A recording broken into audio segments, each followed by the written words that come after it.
Le bio-GNV est une alternative écologique et économique aux carburants traditionnels. Installées à Cholet, en Maine-et-Loire, les ambulances choletaises ont réceptionné ces premiers véhicules au gaz naturel il y a déjà quelques années. Amenées au quotidien à constater l'augmentation des prises en charge des pathologies respiratoires et affections liées à la pollution de l'air, les ambulances choletaises ont adapté ces moyens opérationnels aux nouvelles technologies propres. Cet engagement a également été motivé par le développement du réseau d'avitaillement. Avec le développement des stations sur le territoire, comme celle d'Agribiométhane, les véhicules peuvent se ravitailler à proximité. Donc l'activité de transport sanitaire a été mise au goût du jour avec la période de crise sanitaire qu'on a vécue. Il se trouve que notre métier se résume à, si je peux dire, à accompagner le patient de son domicile vers un établissement de soins. Nous nous sommes intéressés au GNV il y a maintenant plus de 3 ans, tout simplement parce que la station biogaz et bio-GNV Agribiométhane à côté de notre site a démarré ses fonctions en 2017.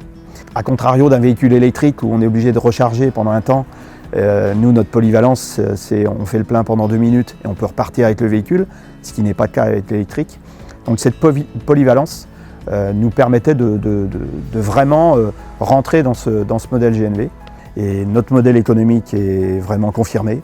On a un gain vis-à-vis du gasoil parce qu'on achète moins cher l'énergie, le véhicule est pratiquement au même coût. Et on a vraiment une fonction GNV qui nous correspond vraiment dans notre phase environnementale. Et donc c'est une vraie façon de faire notre petite part dans cette mutation économique et écologique.